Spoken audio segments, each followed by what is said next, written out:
Hello students, आज हम जो है नाइन्थ क्लास की एक्सरसाइज 9.2 नए सिलेबस के हिसाब से और पुराने हिसाब से जो है 10.4 एक्सरसाइज है पुराने मैथ में और नए मैथ में है एक्सरसाइज 9.2 का फर्स्ट क्वेश्चन कर रहे हैं। फर्स्ट क्वेश्चन में क्या दे रखा है कि दो जो है सर्कल हैं, दो वृत्त हैं जिनकी त्रिज्या, एक त्रिज्या जो है 5 सेंटीमीटर है और एक त्रिज्या जो है 3 सेंटीमीटर है और उनके केंद्रों के बीच की दूरी 4 सेंटीमीटर है। अगर आप लोगों को जो है ये फिगर अच्छी तरह से समझ में आ गया तो आप लोग इस क्वेश्चन को बहुत इजी वे में कर सकते हो। तो उसने फिगर जो दिया है उसमें क्या कहा है कि जो एक वृत्त है, दो वृत्तों के बीच की दूरी 4 सेंटीमीटर है। हम इस फिगर को ऐसे ही बनाएंगे कि जो दूरी है वो 4 सेंटीमीटर है और बड़ा जो वृत्त है उसको 5 सेंटीमीटर, इसको हम ए मान लें, इसको हम बी मान लें और प्रकार की नोक को ए पे रखकर 5 सेंटीमीटर खोल के हम जब एक वृत्त बनाएंगे तो वो जो वृत्त बनेगा वो कैसे बनेगा, वो इस तरह से वृत्त बनेगा कि जो ये है ये 4 सेंटीमीटर यहाँ तक जाएगा तो 5 सेंटीमीटर बन गया। अब इसी तरह से जो है दूसरा जो वृत्त खींचेंगे वो 3 सेंटीमीटर का किस तरह से खींचेंगे कि यहाँ पर प्रकार की नोक रख के 3 सेंटीमीटर खोल के हम जो है उसको इस तरह से जो है वो वृत्त बनाएंगे। इस तरह से जो है हमारे दो वृत्त बनेंगे। ये रफ फिगर है, जो पक्का फिगर है वो इस तरह से बनेगा कि ये जो एक सर्कल है ये 5 सेंटीमीटर त्रिज्या का है, ये जो छोटे वाला जो सर्कल है वो 4 सेंटीमीटर की 3 सेंटीमीटर की त्रिज्या है और इसका जो बड़े वाले वृत्त का केंद्र है वो ए है, छोटे वाले जो वृत्त का केंद्र है वो बी है। आप लोगों को समझ में आ गया होगा क्या किया हमने कि इस ए बिंदु पर रखकर पहले हमने क्या किया, 4 सेंटीमीटर की जो है एक रेखा खींच ली और उस पर जो है एक जो है प्रकार की नोक रख के बड़े वाला सर्कल 5 सेंटीमीटर वाला बना दिया। बी पर रखकर जो है हमने छोटे वाला 3 सेंटीमीटर जिसकी त्रिज्या थी वो वाला सर्कल बना दिया। ऐसा हमने क्यों किया, क्योंकि उसने क्या कहा है कि दोनों वृत्तों के बीच की केंद्रों के बीच की दूरी, पहले वृत्त का केंद्र और दूसरे वृत्त का जो केंद्र है उनके बीच की दूरी जो है वो 4 सेंटीमीटर है। तो हमने क्या किया, इन दोनों के बीच की दूरी, दोनों केंद्रों के बीच की दूरी ले ली 4 सेंटीमीटर और दो वृत्त खींच लिए। उसके बाद वो कह रहा है कि हमें जो सिद्ध करना है वो क्या करना है कि जो एक उभयनिष्ठ जीवा, उभयनिष्ठ का मतलब होता है जो दोनों सर्कलों के को काटे, यानी कि ये जो पी क्यू जो है वो एक उभयनिष्ठ जीवा होगी। देखो ये बड़े वाले सर्कल के अंदर भी है और वो छोटे वाले सर्कल के अंदर भी है, तो ये एक उभयनिष्ठ जीवा होगी दोनों सर्कलों की। और ये क्या है, इसकी जो पी क्यू है इसकी हमें क्या निकालनी है, लंबाई निकालनी है। अब जो देखो पी क्यू की लंबाई हमें निकालनी है, इसके लिए हमें क्या करना है कि हमें सबसे पहले ये देखना है कि हमारी जो बड़े सर्कल की त्रिज्या है, जो देखो ये बड़े सर्कल की त्रिज्या है ये हमारी कितनी है, 5 सेंटीमीटर है। ये छोटे सर्कल की त्रिज्या है ये कितनी है, 3 सेंटीमीटर। देखो ये हमने यहाँ केंद्र माना तो इस केंद्र से जो है सर्कल के ऊपर जाएगी तो ये कितनी हो जाएगी, 3 सेंटीमीटर।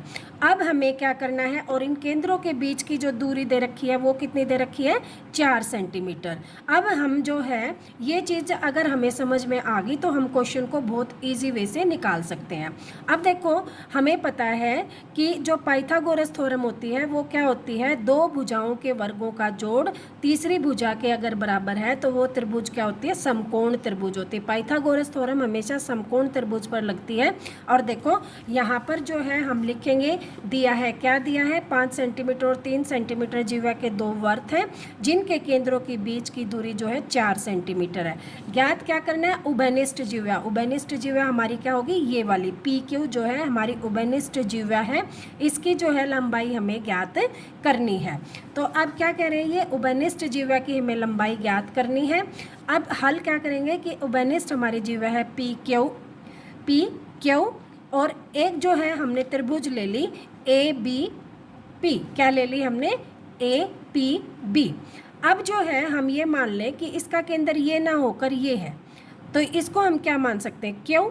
तो हम त्रिभुज कौन सी लेंगे, ए पी क्यू। मान लो क्यू तो हमने नीचे ले लिया, एक्स मान लेते हैं इसको कि ये एक्स एक जो पॉइंट है और ये हमारी क्या है, त्रिज्या है 3 सेंटीमीटर, ये इसका केंद्र मान लिया। तो हम क्या कहेंगे, देखो 3 सेंटीमीटर का स्क्वायर 9, और 4 सेंटीमीटर का स्क्वायर कितना आ गया 16, और 5 का स्क्वायर कितना आ गया 25। तो देखो पाइथागोरस थ्योरम क्या होती है, पाइथागोरस कर्ण का स्क्वायर बराबर होता है लंब का स्क्वायर प्लस आधार का स्क्वायर। और देखो 25 जो है हमारा 5 का स्क्वायर आ गया 9 + 16, तो इसका जोड़ भी क्या आ गया 25, यानी कि ये हमारी कौन सी त्रिभुज है, समकोण त्रिभुज है। तो जो ये जो कोण निकलेगा ये हमारा कितने डिग्री का निकल गया 90 डिग्री का। आगे समझ में। और इसी तरह से हम जो है ये भी हमारी बड़े वृत्त की त्रिज्या है, ये भी हमारी क्या है 5 सेंटीमीटर, छोटे वृत्त की त्रिज्या क्या है 3 सेंटीमीटर, केंद्रों के बीच की दूरी क्या है 4 सेंटीमीटर। तो यहाँ से भी हमें क्या है, देखो 4 का स्क्वायर 3 का सेम है, हम लिख देंगे सेम जो है वो जो है क्या है कि जैसे ऊपर का हमने निकाला APB का, इसी तरह हम निकाल सकते हैं AQB का। इसी तरह जब हम निकालेंगे तो इसमें भी यही आएगा कि ये जो कोण है ये कितने का है 90 डिग्री का। तो 90 + 90 हमारा जो कोण ABP आ गया 90 डिग्री का। तो दूसरा जो है ABQ जो कोण होगा वो भी कितने डिग्री का आ जाएगा 90 डिग्री का। और दोनों कोणों को हम जोड़ेंगे तो जो कोण है हमारा कौन सा BPQ, यानी कि एक स्ट्रेट लाइन आ जाएगी 180 की, क्योंकि हमें पता है जो 180 होता है वो एक रेखा पर होता है, और एक रेखा पर जो बना कोण होता है अगर वो 180 डिग्री का है तो वो लाइन क्या हो जाती है सीधी हो जाती है। तो ये हमारी जो है लाइन क्या हो जाएगी सीधी हो जाएगी।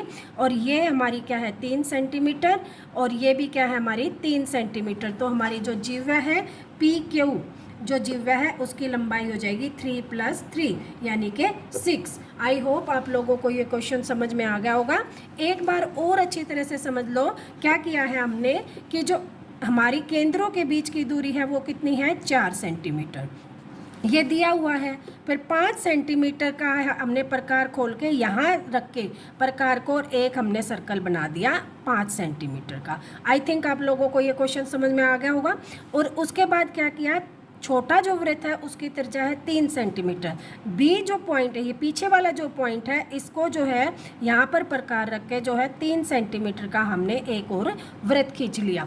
तो ये जो त्रिज्या होगी ये कितनी होगी 3 सेंटीमीटर, और ये जो त्रिज्या होगी हमारी ये कितनी होगी 5 सेंटीमीटर, और ये जो बीच की दूरी है ये कितनी है 4 सेंटीमीटर। तो अब देखो सेम जो है फिगर हमने ये क्लियरली बना रखी है। यहाँ से आप लोगों को समझ में आ गया होगा कि देखो 5 का स्क्वायर 25 होता है, 4 का स्क्वायर प्लस 3 का स्क्वायर भी 25 है। तो ये क्या बन गया कर्ण बन गया, ये क्या बन गया लंब बन गया, और ये क्या बन गई हमारी आधार बन गया। और जो कर्ण के सामने वाला जो कोण होता है वो कितने डिग्री का होता है समकोण त्रिभुज में 90 डिग्री का। तो ये हमारा कोण आ गया 90 डिग्री का। इसी तरह हम नीचे वाले का निकालेंगे तो ये कोण आ जाएगा 90 डिग्री का, और इन दोनों को जोड़ते हैं तो आ जाता है 180। और 180 का मतलब क्या होता है एक रेखा, यानी कि PQ क्या है एक रेखा है। तो इसकी लंबाई 3 है, इसकी लंबाई 3 है, तो हमारी पूरे की लंबाई क्या आ जाएगी 6 सेंटीमीटर। तो हमारी आंसर आ जाएगा जिह्वा की जो लंबाई है वो 6 सेंटीमीटर है। आई होप आप लोगों को ये क्वेश्चन समझ में आ गया होगा। सेकंड जो क्वेश्चन है वो क्या है कि दो खंडों के एक वृत्त खंड पे दो समान जिह्वाएं वृत्त के अंदर प्रतिच्छेद करें तो सिद्ध कीजिए जिह्वा के खंड की जो दूरी है उनके खंडों के बीच की जो दूरी है उसके बराबर होती है। देखो इस क्वेश्चन को समझने के लिए हमें क्या करना है, पहले एक सर्कल खींचना है। ये मान लो हमारा सर्कल है, और उसके बाद क्या है कि ये हमारा क्या आ गया सेंटर आ गया। अब क्या कर रखा है कि दो जिह्वाएं हमारी खींची हुई हैं। मान लो एक जिह्वा ये वाली है AB, और दूसरी जो जिह्वा है वो हमारी है CD। ये C हो गया, ये D होगा। क्या दिया हुआ है, दिया क्या है यहाँ लिखेंगे हम, दिया है कि वृत्त की जो त्रिज्याएं जो दो जिह्वा हैं AB बराबर दे रखी है हमारी CD के। आप लोगों को ये समझ में आ जाएगा क्वेश्चन, तो आप लोगों को निकालना बहुत इजी हो जाएगा। दिया क्या हुआ है कि AB बराबर किसके दे रखा है CD के। अब आगे जो है हल ज्ञात क्या करना है, हमें ज्ञात करना है कि जो इसका प्रतिच्छेद बिंदु है, मान लो ये E है हमारा, तो इसके जो खंड हैं क्या है AE बराबर किसके हो जाएगा C। देखो ये जो है हमारा प्रतिच्छेद किया हुआ बिंदु E है, तो ए ई जो होगा, ये वाली जो लाइन है, आप लोगों को दूसरे कलर से दिखा देती हूँ कि ये वाली जो कलर लाइन है, ये वाली हमारी जो है किसके इक्वल हो जाएगी, सी ई के। हमारी जो ये लाइन किसके इक्वल हो जाएगी, सी ई के ज्ञात करनी है। और जो है बी ई बराबर किसके होगी, डी ई के। ये हमें क्या करना है, ज्ञात करना है कि ये वाली जो है खंड, जो है खंड का मतलब होता है टुकड़ा, प्रतिच्छेद कहाँ, यहाँ पे हो रहा है, तो एक खंड ये बन गया, एक खंड ये बन गया। तो इस जिह्वा का जो खंड है ए ई दूसरी जिह्वा के सी ई के इक्वल होगा, और डी ई बी जो एक खंड है वो किसके बराबर होगा, डी ई के। तो ये जो क्वेश्चन है इसको हल करने के लिए हमें क्या करना है कि एक रचना करनी पड़ेगी। रचना क्या करनी है, हमें रचना करनी होती है कि जो हम अपने आप कंस्ट्रक्ट करते हैं। ये जो ओ केंद्र है ये हमें पता है, इस केंद्र से एक लंब जो है हम ए बी पर डालेंगे और एक लंब जो हम किस पर डालेंगे, सी डी पर। लंब का मतलब यहाँ 90 डिग्री का कोण, और यहाँ भी कितने डिग्री का, 90 डिग्री का कोण। और ओ को जो है हम ई से मिला देंगे। तो ये हमारा जो है, मान लो ये एम पॉइंट है, ये हमारा क्या है, एन पॉइंट है।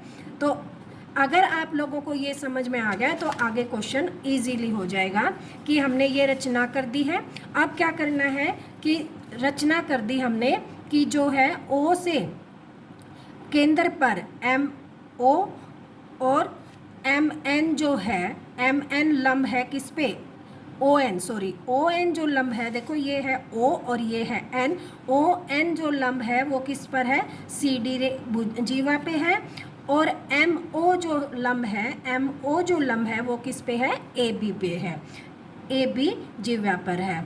और जब हम लंब डालते हैं तो वो क्या करती है, जीवा को आधा कर देती हैं। देखो हमें दिया है कि ए बी बराबर क्या है, सी डी के, और इसका हाफ कर दे तो हाफ ए बी किसके बराबर हो जाएगा, हाफ सी डी के। ये तो हमें पता ही है, अगर इसका आधा करेंगे तो इसका भी आधा होगा। तो अब जो है, और हम जब केंद्र से जिह्वा पर लंब डालते हैं तो जिह्वा को लंब जो है 2 बराबर भागों में बांटता है। तो ए एम बराबर किसके हो जाएगा, एम बी के, और किसके बराबर हो जाएगा, इधर से सी एन किसके बराबर हो जाएगा, एन डी के।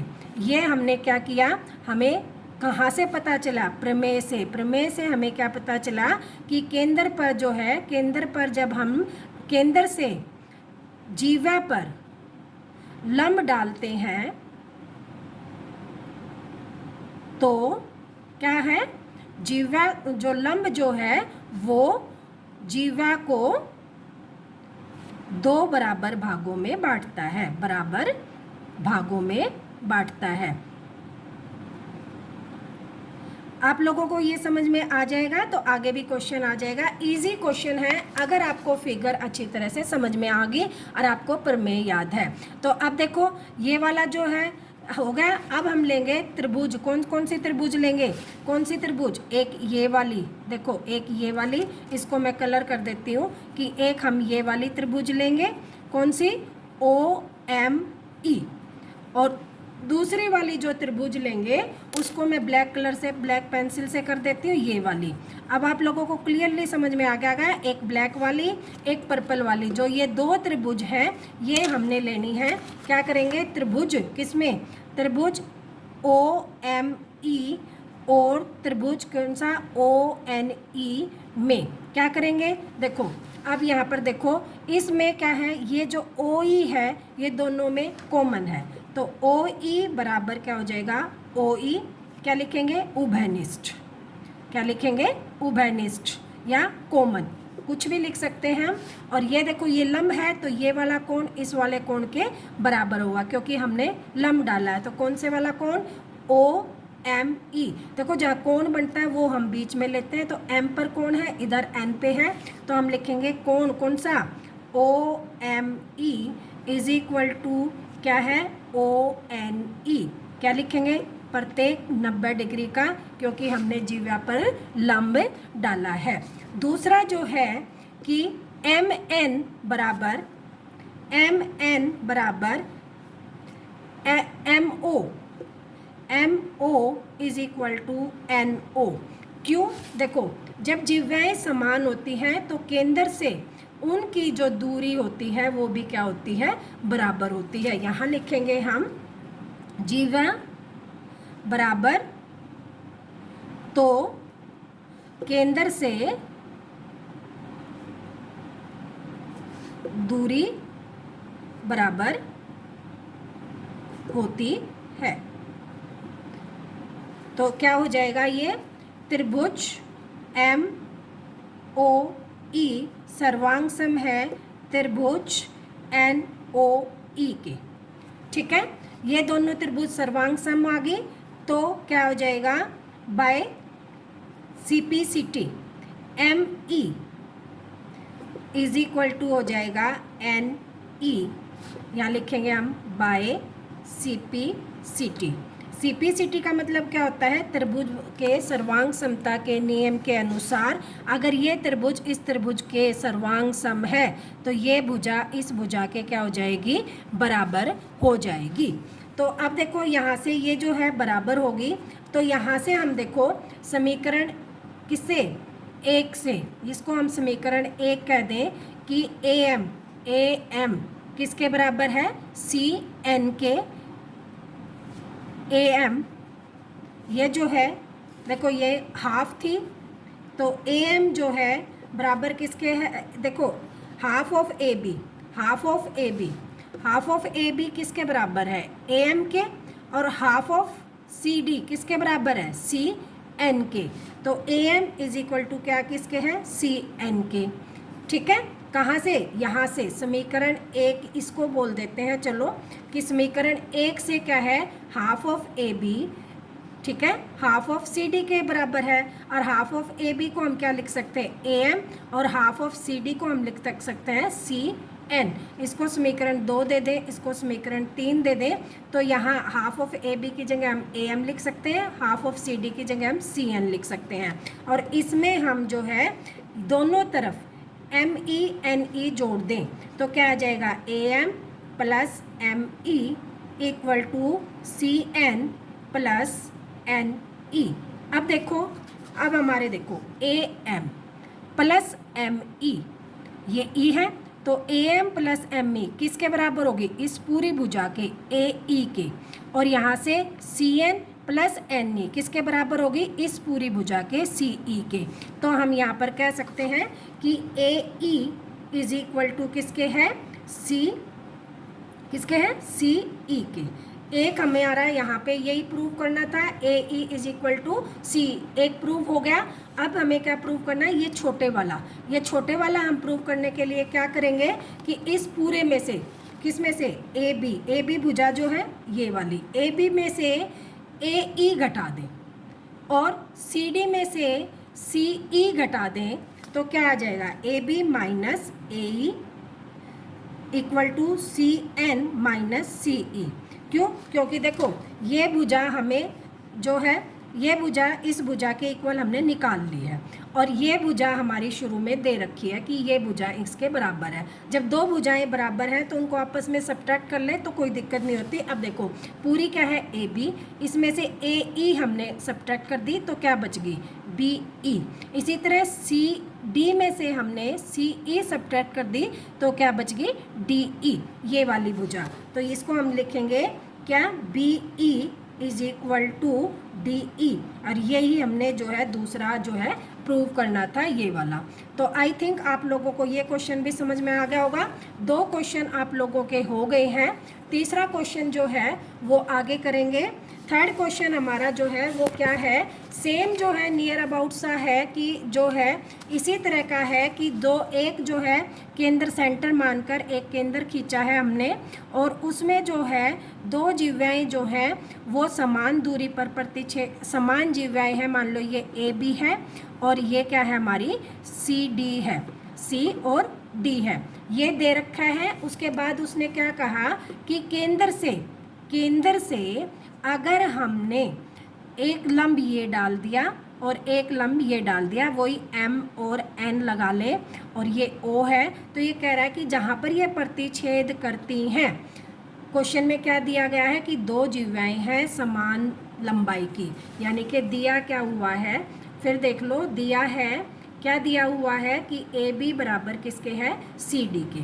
ये वाली जो भुजा जिह्वा है, कौन सी वाली, ए बी वाली जो जिह्वा है वो सी डी के इक्वल है, ये दिया हुआ है। ओ जो है हमारा केंद्र है, ठीक है। और निकालना क्या है, सिद्ध करना है। सिद्ध क्या करना है, सिद्ध करना अगर हमें पता चल जाएगा तो हम क्वेश्चन को आसानी से सिद्ध करना है कि केंद्र से प्रतिच्छेद बिंदु पर, ये प्रतिच्छेद बिंदु होगा, इस पर जो बने कोण है, ये वाला कोण और ये वाला कोण जो है इक्वल होगा, ये हमें सिद्ध करना है। क्या सिद्ध करना है कि कोण कौन सा, M E O, M E O is equal to होगा ओ ई एन से, या लग लो एन ई ओ, एन ई ओ, ये वाला कोण जो है इस कोण के इक्वल होगा, ये हमें सिद्ध करना है। फिर बता देती हूँ, ये जो कोण है, ये वाला जो कोण है, ये वाला कोण किसके इक्वल सिद्ध करना है, इस वाले कोण के हमें इक्वल सिद्ध करना है, ठीक है। तो इसी में हम रचना क्या करेंगे, सेम जो फर्स्ट इससे पहले वाला क्वेश्चन किया था उसी की तरह हम रचना करेंगे। रचना में क्या करेंगे कि केंद्र से जो है ए बी जिह्वा पर, केंद्र से, केंद्र ओ से, केंद्र ओ से जो है जिह्वा कौन सी, ए बी पर लंब है क्या, ओ एम खींचा, और किस पे, सी डी जिह्वा पर लंब खींचा, ओ एन केंद्र से, ये हमने रचना की है। उसके बाद जो है ओ ई को जो है मिलाया, ओ ई को मिलाया, कौन सी है, ओ ई को मिलाया, ठीक है। ये हमने रचना कर दी। अब हम वही लेंगे त्रिभुज ओ एम ई, त्रिभुज ओ एम ई और त्रिभुज कौन सी, ओ ई एन, ओ ई एन में क्या है, सेम जो है क्या करेंगे कि ओ एम जो है, O M is equal to होगा ओ एन का क्यों, हम लिखेंगे कि समान जिह्वा जो होती हैं केंद्र से समान दूरी तय करती हैं, समान जिह्वा केंद्र से समान दूरी पर होती है, ठीक है। आप लोगों को समझ में आ गया होगा, यानी कि जो बराबर जिह्वा होती हैं वो बराबर दूरी तय करती हैं, समान जो है दूरी तय करती हैं, ये समझ में आ गया। फिर जो है ये यहाँ पर हमने लंब डाला था, तो कौन सा कोण जो है O M E is equal to होगा कोण ओ एन ई के 90 डिग्री का, ये हमने रचना की थी कि ये क्या है, लंब है। और तीसरा O E is equal to O E क्या लिखेंगे, उभयनिष्ठ या कोमन, उभयनिष्ठ है या कोमन है, ये लिख लिया। उसके बाद जो है त्रिभुज कौन सी, ओ एम ई सर्वांग सम होगी त्रिभुज ओ ई एन के, ये त्रिभुज सर्वांग सम होगी। तो अब क्या हो जाएगा, क्या हो जाएगा कि ये जो कोण है कौन से वाला, ये वाला जो कोण है इस कोण के इक्वल हो जाएगा by C P C T के। तो इसलिए जो है कोण कौन सा, ओ कौन सा है, ये वाला O E M, O E M is equal to हो जाएगा ओ ई एन के by C P C T. ये आप लोगों को समझ में आ गया होगा, यही हमें प्रूव करना था, तो ये हमारा सिद्ध हो गया है। आई होप आप लोगों को ये क्वेश्चन अच्छी तरह से समझ में आ गया होगा। Thank you.